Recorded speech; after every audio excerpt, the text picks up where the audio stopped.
पतंजलि के अनुसार दुख की निवृत्ति का उपाय मनीषा जी, योगी बप्पा जी एंड संगीता साहू जी 4 बता रहे हैं। तो दुख की निवृत्ति का उपाय, इसमें से जो 4 बता रहे हैं, प्रियंका बोबरिया जी, इसका सूत्र सुना दीजिए प्लीज, जल्दी से,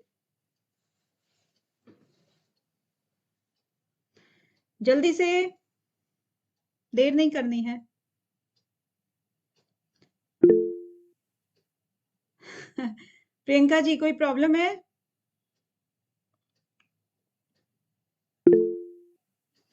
रेणुका जी? मैम विवेक ख्याति अविकल्प हानो उपाय। हाँ जी, बिल्कुल, बहुत बढ़िया। इसीलिए इसका विवेक ख्याति होगा। हाँ, विवेक ख्याति अविकल्प हानो उपाय। ओके, चलिए नेक्स्ट है महर्षि पतंजलि योग सूत्र के अनुसार निम्न में से कौन से प्राणायाम के प्रकार हैं? कौन से हैं जी? मैम क्वेश्चन नहीं दिख रहा स्क्रीन पे। हाँ, स्क्रीन चेंज नहीं हुआ? ओहो, क्वेश्चन चेंज नहीं हुआ क्वेश्चन चेंज नहीं हुआ, ये भी बड़ा प्रॉब्लम। और साउंड भी थोड़ा ब्रेक हो रहा है।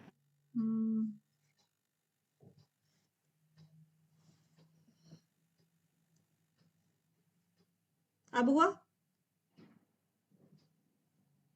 अब चेंज हुआ? जी मैम।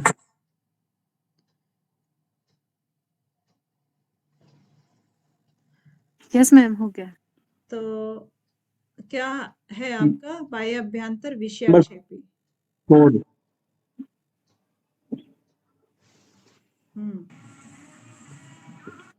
1 and 3। तो ऑप्शन नंबर 3 बता रहे हैं सब, चंचल विजय जी, गोगावत सर, संगीता जी और जागृति भारद्वाज जी। आप तो कभी कभी आते हो जागृति जी, कहाँ रहते हो आप? हाँ, बोलने में आप। चलिए, बहुत बढ़िया। पतंजलि के अनुसार क्रिया योग के अभ्यास के उद्देश्य हैं, क्रिया योग के अभ्यास के उद्देश्य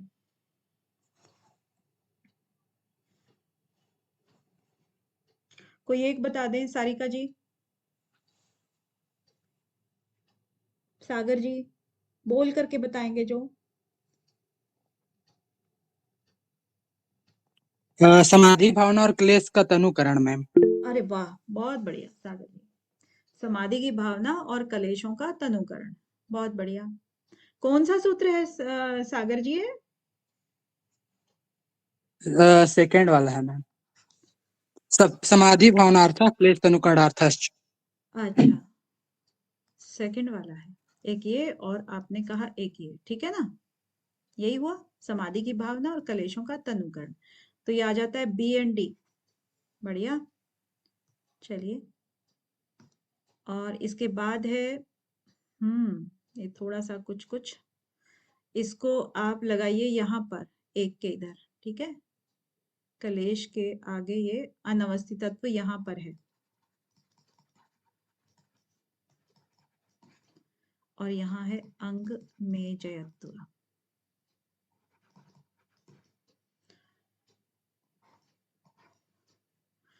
सुमेलित करना है। मनीषा महाराज जी बोल रही हैं सी। सब नकल मत करना इसकी। समीक्षा जी भी बोल रही हैं, रंजना जी भी सी बोले तो। कलेश जो है वो विकल्प बताया गया, ऐसा ही है क्या? शिखा जी, शिखा जी मिलान कर देंगी आप?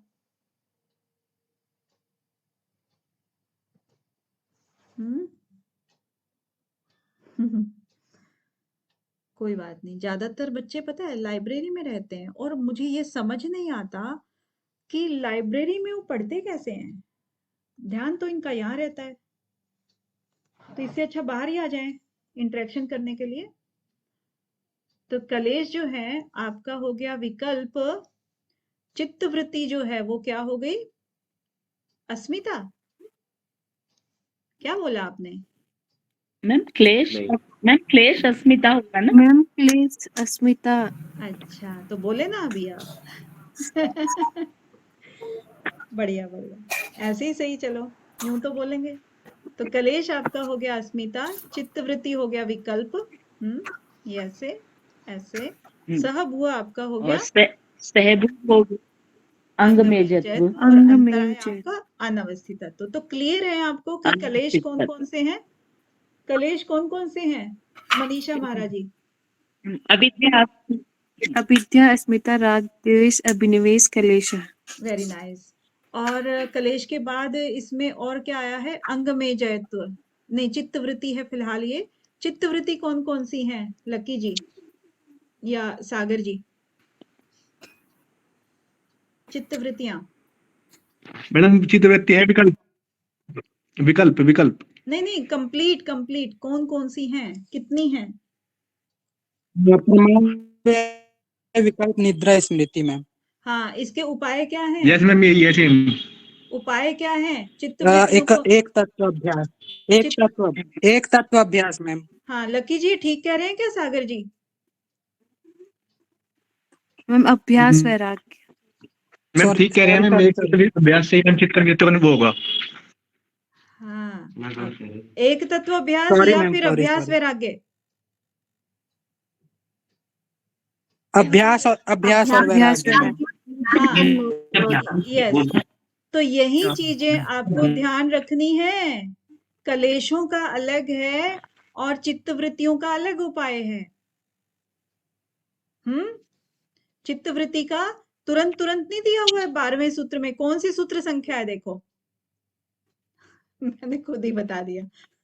12वां में दिया मैम। 12वें में। अभ्यास वैराग्य अभ्याम तन्निरोधा। हाँ, तो तन निरोध, तो वो जो तत् है, तन है, वो किसके लिए है? चित्तवृत्ति के लिए है। उसके बाद 5 सहभुआ। चित्तवृत्ति। जी जी जी। सहभुआ कितने हैं और कौन कौन से हैं? ये कौन बताएगा अभी? 5 हम्म दुःख धर्मन्न अंग में जत्ता श्वास प्रश्वास। हाँ जी हाँ जी। और विक्षेप और सह विक्षेप को दूर करने का उपाय क्या बताया? एक तत्वभ्यास। सूत्र संख्या क्या है? 32 होगी। 32। ओके, ठीक। 32। Good good good. तो ये सारी चीजें ना आपको इतना ज्यादा प्रैक्टिस करनी है कि बिल्कुल तुरंत तुरंत याद हो जाए। ठीक है, एक तत्व अभ्यास किसके लिए बोला था, अभ्यास वैराग्य किसके लिए बोला था। ओके, बढ़िया।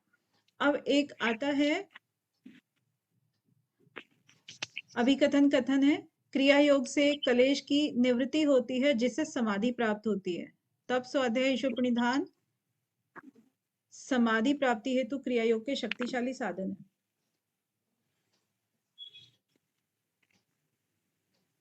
संगीता साहू जी, क्यों भ्रमित करते रहते हो सबको?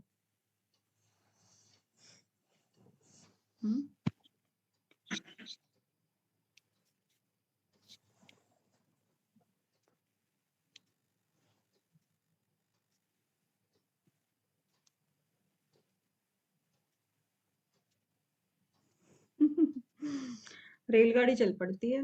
मनीषा महाराज जी। कविता कुमावत जी, आप लाइब्रेरी में तो नहीं है? नहीं मैम। हाँ, तो इसको एक जरा एक्सप्लेन कर सकते हैं?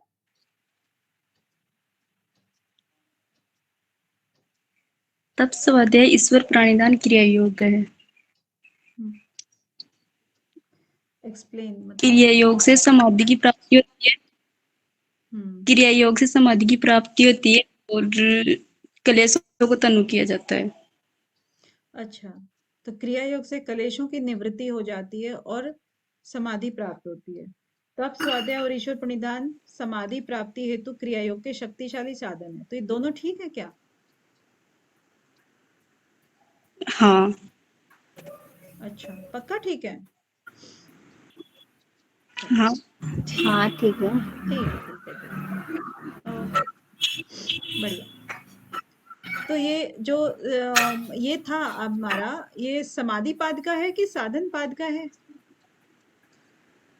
कविता जी? साधन पाद का ma'am. Okay, excuse me ma'am. हाँ जी सारिका जी। मैम मैम हाँ ये बताइए। पूछना चाह रही थी कि जो क्लेश का तनुकरण है ना, उसमें निवृत्ति तो नहीं है। तनुकरण और निवृत्ति तो अलग अलग हो जाता है ना, तो मैडम फोर्थ होगा ना इसका आंसर। बिल्कुल आप सारिका जी, मैंने भी ये चीज नोटिस की थी और आप अपने हिसाब से सही हैं, लेकिन क्या है ना कि हमें थोड़ा सा हो सकता है कि हमें ज्यादा पता हो, एग्जामिनर को उतना ना पता हो। तो वो जो समझ ले, हमारा सुप्रीम तो वही है ना। जी मैम। तो निम्नलिखित में से कौन सा चतुर्व्यूहवाद के अंतर्गत आता है? इनमें से कौन सा आता है चतुर्व्यूह के अंतर्गत? Ma'am fourth one. Fourth one. अच्छा, अच्छा, इसके अलावा इसकी चर्चा कहाँ पर हुई है योग सूत्र के अलावा? अभी वैसे ही मैम बौद्ध दर्शन में। बौद्ध दर्शन। बौद्ध दर्शन। बौद्ध दर्शन में हुई है। तो बौद्ध दर्शन में क्या था? दुख से संबंधित था ना, और यहाँ दुख पर है, दुख का संसार दुख में है। कारण है, हाँ जी दुख बिल्कुल। का कारण। तो ये जो दुख है, के कारण का उपाय और दुख के और सिर्फ और बौद्ध दुख का दर्शन कारण में ही समाज। नहीं, सिर्फ बौद्ध दर्शन में ही नहीं, किसी भी दर्शन में हम जाएंगे तो दुख को ही सबसे बड़ा कारण, इसी का निवारण, इसी के लिए ही सब दर्शन किए गए हैं कि ये जो है सारे जितने तत्व हैं, जितने पदार्थ हैं, हम लोग कैसे इन चीजों से बचें, किस तरह से हम अपवर्ग की प्राप्ति करें। अपवर्ग लेना चाहते हैं सब, इनको जान करके। ओके, किनका संयोग दुख का कारण है? दृष्टा और दृश्य का। दृष्टा और दृश्य का संयोग। नम्रता जी, आप हैं यहाँ पे? ये सूत्र संख्या बता सकते हैं आप? हाँ मैम। सूत्र संख्या नहीं बता सकते मैम। अच्छा, तो नहीं बता सकते। दृष्टा और दृश्य जो है वो संयोग दुख का 17। कारण इनका। ओके, हे हेतु। तो जो हे हेतु है, हेतु का मतलब क्या होता है? कारण।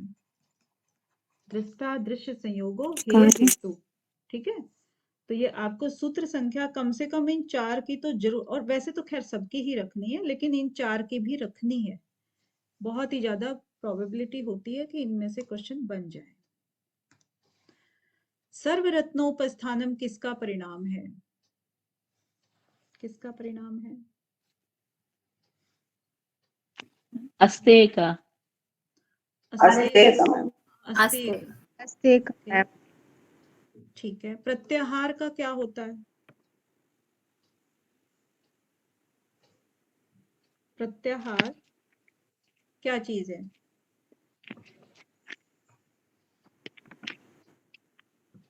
इंद्रियों को वश में किया जाता है भाई। ततः परमावस्थिते इंद्रियाणाम प्रत्याहार। हाँ, और अपरिग्रह, अपरिग्रह का मतलब क्या होता है सागर जी? सबसे छोटे आप ही लगते हो मुझे, चंचल। जी मैम। अपरिग्रह का मतलब क्या होता है? अपरिग्रह मतलब धन का संचय ना करना मैम, कोई भी चीज का। अच्छा, तो करते जी हैं जी। क्या परिग्रह? चलिए, और सत्य का पालन करने से क्या होता है? सत्य में प्रतिष्ठित होने पर क्या होता है?